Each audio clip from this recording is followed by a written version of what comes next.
বিশ্ব নবী কোরআনুল কারীম রিসিভ করা শেষ হয়ে গেল।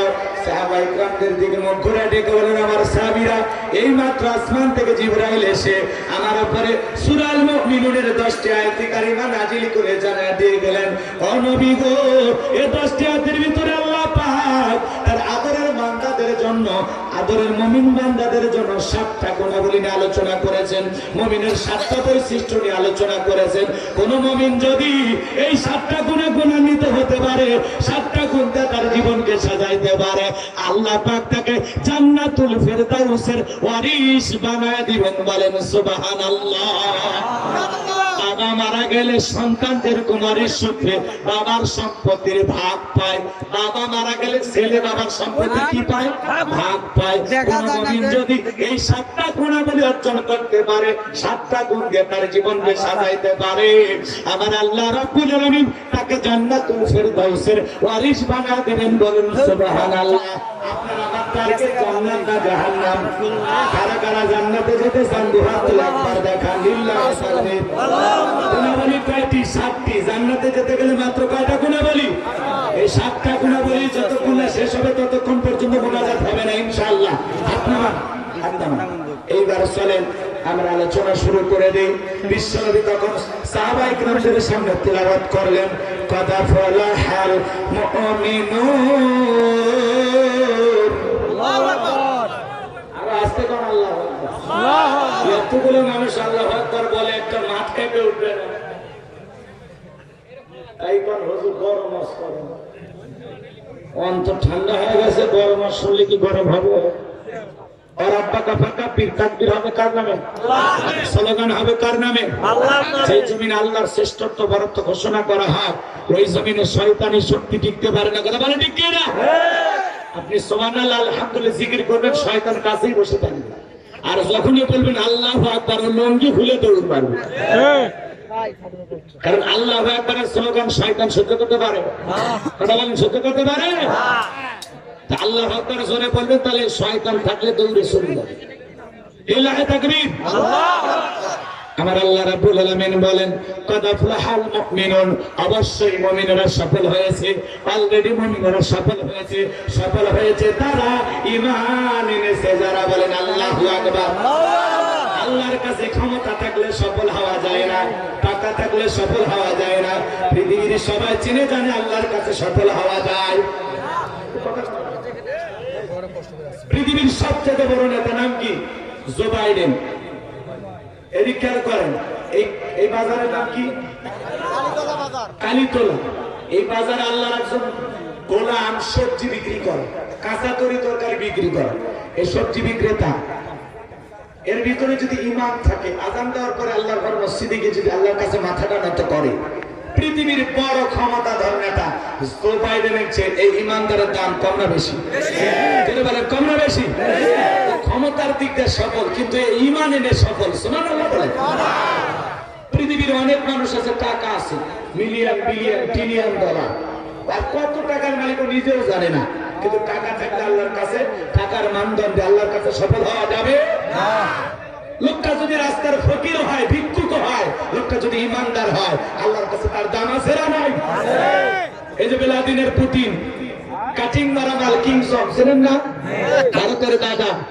এরা যত বড় ক্ষমতাধর নেতা হোক না কেন, একজন রিক্সা চালক, ভ্যান চালক, লোকটা যদি ইমানদার হয়, বলেন তো এই সমস্ত নেতাদের চাইতে আল্লাহর কাছে দাম কম না বেশি? এই ইমানদারের দাম আল্লাহর কাছে আছে, কিন্তু যারা বেঈমান তাদের দাম 4 পয়সা আল্লাহর কাছে নাই। কথা বলে ঠিক কি না? এই জন্য ক্ষমতা থাকলে সফল হওয়া যাবে না, টাকা থাকলে সফল হওয়া যাবে না। পৃথিবীর সবাই চেনে জানে যারা সুপারস্টার, কথা বলেন না, এক নামে পৃথিবীর সবাই চেনেন, এরকম ফুটবলার আছে না নেই? কিনা? মেসি। এই মেসি ভক্ত, বিশ্বকাপ মাইরে দিয়েছে। আর কে? নেইমার। ওই ভেড়া কাটিং চুল, দেখেছি না? আর কে? এই যারা ফুটবলার পৃথিবীর সবাই চেনে, কথা বলে ঠিক কি না? আর যারা ক্রিকেটার, এদেরকে চেনে না 2-4জন? কিনা? সাকিব আল হাসান। আর কে? বিরাট কোহলি ভারতে। আর কে? বাদশা বিবিন মুর্তজা, এমপি মহোদয়। তাই না?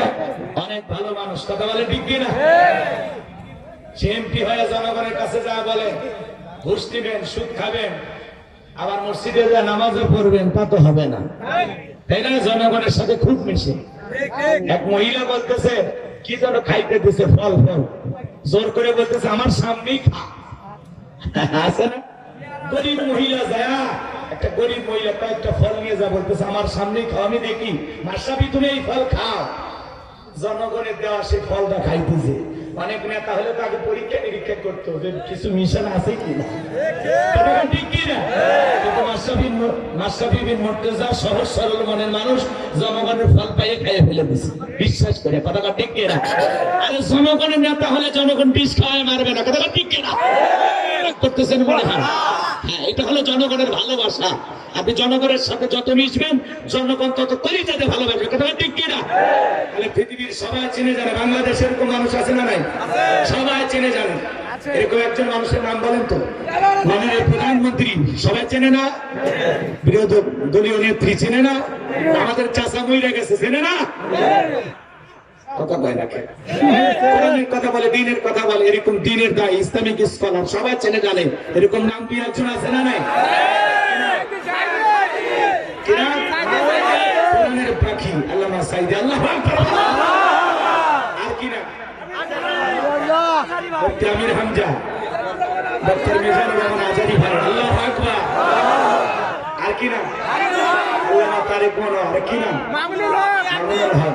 মাশাআল্লাহ, আপনারা তো অনেক নাম মুখস্থ রেখেছেন। এনারা কি গান গায়? কি কথা বলেন? কোরআনের কথা বলে। এই কোরআনের কথা বলার কারণে আপনাদের হৃদয়ের ভিতরে ভালোবাসার সৃষ্টি হয়েছে, কথা বলেন ঠিক কিনা? এদেশের মানুষ আলেমদেরকে কলিজাতে মহব্বত করে, কথা বলে ঠিক কিনা? এই জন্য এদেশে কোরআন বন্ধ করা সম্ভব হবে না। এক জায়গায় কোরআনের আওয়াজ বন্ধ করে দেবেন, আল্লাহ 10 জায়গায় কোরআনের মাহফিল চালু করে দেবে, কথা বলে ঠিক কিনা? মনে রাখবেন, সিংহের পেট থেকে সিংহেরই বাচ্চা হয়, বানরের বাচ্চা হয় না। বাঘের পেট থেকে বাঘেরই বাচ্চা হয়, বিলাইয়ের বাচ্চা হয় না। কোরআন সুন্নাহর কথা বলবে, তাদের কণ্ঠ স্তব্ধ করে দিয়ে বাংলার জমিন থেকে কোরআন আর ইসলামকে মুছে ফেলা সম্ভব হবে না।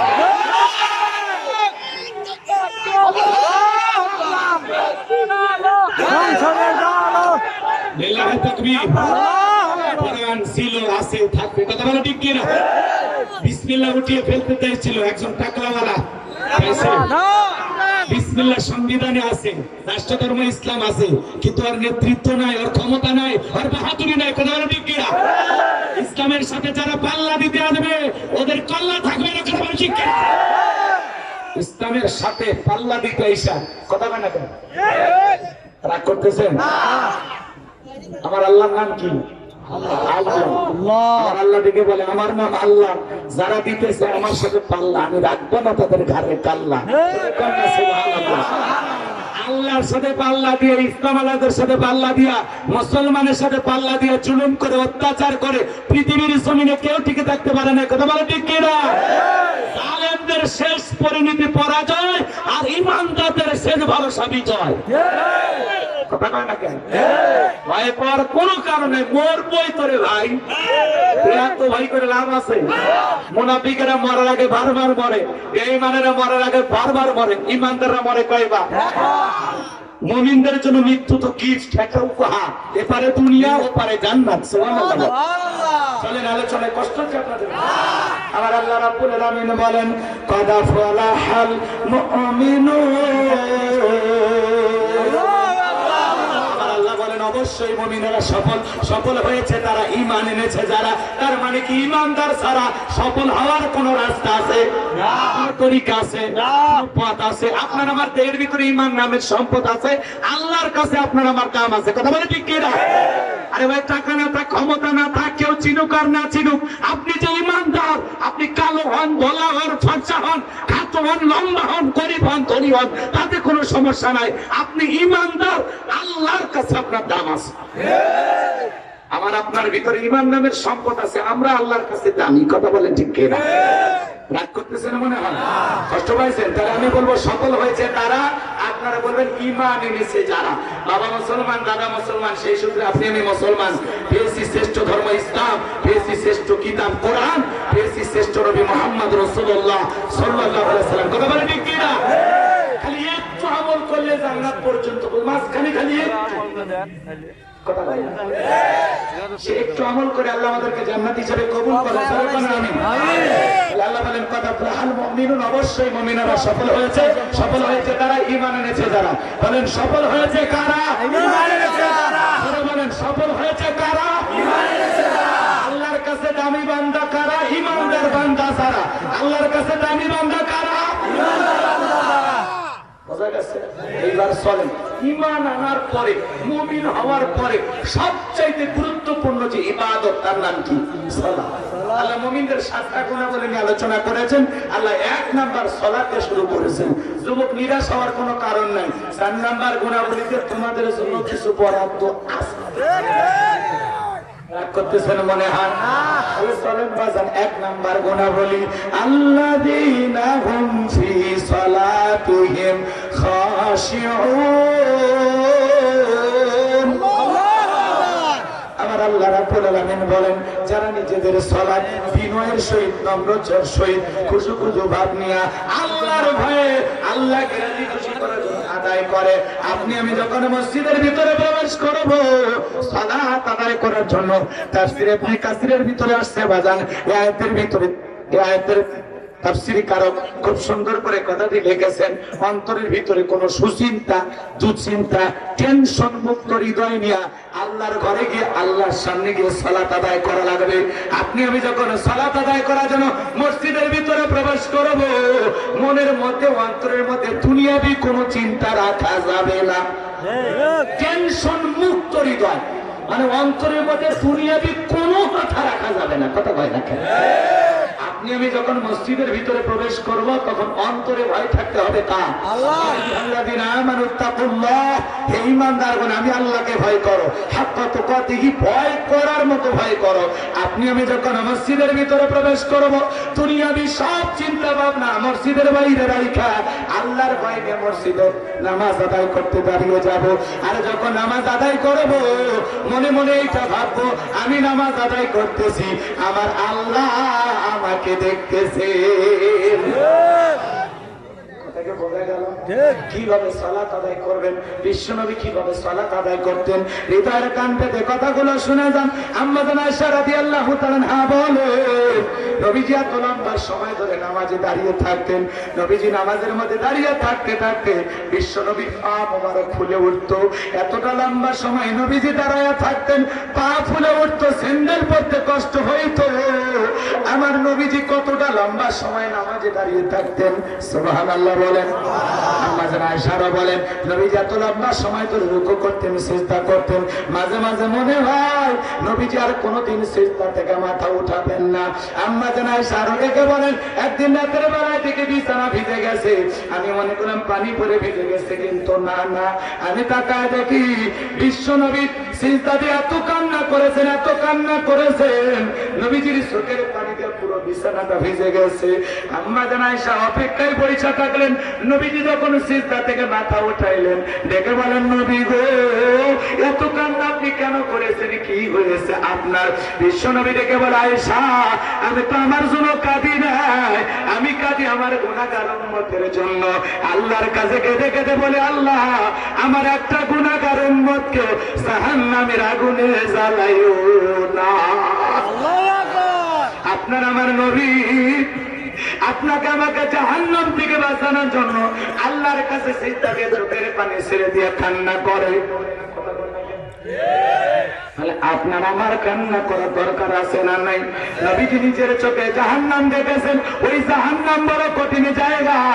এবার জানবো আমার ওই জাহান্নাম থেকে বাঁচার জন্য আল্লাহর কাছে সিজদা দিয়ে কান্না করার দরকার আছে না নাই? নবী যদি আপনাকে আমাদের জাহান্নামের আগুন থেকে বাঁচানোর জন্য কাঁদে, নবী যদি আপনার আমার গুনাহ মাফের জন্য আল্লাহর কাছে কান্না করে, তাহলে আপনার আমার নিজের জন্য কান্না করার দরকার আছে না নাই? কি দিয়া কান্না করবেন? সিজদা দিয়া। ওয়াল্লাযীনা ইয়াবিতুনা লিরাব্বিহিম সুজদাা ওয়া কিয়ামা। আল্লাহ রাব্বুল আলামিন বলেন, যারা রাত্রি জাগরণ করে গভীর নিশীথে, রাত 2টা 3টার দিকে উঠা রাত 12টার পরে যারা রাত্রি জাগরণ করে আমি আল্লাহকে সিজদা দেয়, আমি আল্লাহর জন্য দণ্ডায়মান থাকে। বলেন তো যারা রাতে রাতারি ইবাদত করে, এই ইবাদত করা মানে কার সাথে প্রেম করা? ওই গভীর নিশীথে এই ঠান্ডা পানি দিয়ে ওযু বানায়া আরামের বিছানা করে, আরামের বিছানাকে ত্যাগ কইরা আল্লাহ রাব্বুল আলামিনকে সিজদা দেওয়া, এর মধ্যে মজা আলাদা।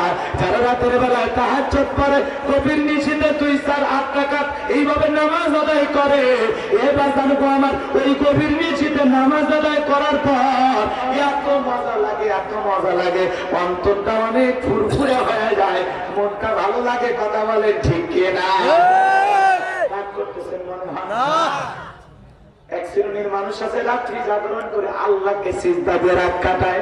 আমার যুবকেরাও রাত কাটায়, তবে আল্লাহকে সিজদা দিয়া না, ফেসবুক টিপা, টিভি কইরা, উল্টা পাল্টা ভিডিও দেখা। কথা বল, ওরাও রাত্রি জাগরণ করে ফজরের আজান হয় যখন, ওই বেয়াদব যুবক ঘুমাইতে চাই তখন।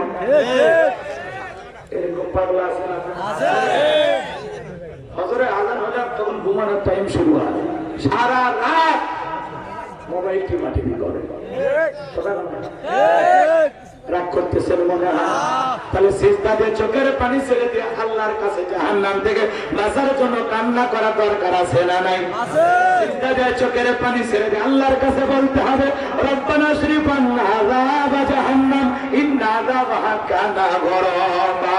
ও মালিক, ও মালিক, হে আমাদের রব, ওই কঠিন ভয়ঙ্কর জাহান্নামের আগুন থেকে আমাদের মুক্তি দাও। ওই জাহান্নামের আযাব আর শাস্তি বিনাশ আর ধ্বংস ছাড়া কিছুই নয়। ওই জাহান্নাম বড় কঠিন জায়গা। ইন্নাহা সাআত মুস্তাকাররান ওয়া মাকামা। আল্লাহু আকবার। আমার আল্লাহ বলেন, ভালো করে বলেন, নিশ্চয়ই আবাসস্থল হিসাবে, বসতির জায়গা হিসাবে ওই জাহান্নাম কত না নিকৃষ্ট, কত না নিকৃষ্ট। এ বাজান গো আমার, ওই জাহান্নাম হলো বসতির জায়গা হিসাবে সবচেয়ে নিকৃষ্টতম একটা স্থান। জাহান্নাম সুখের জায়গা না, যন্ত্রণার জায়গা। রাগ করতেছেন মনে হয়? হৃদয়ের কান পেতে কথা বলে ভাই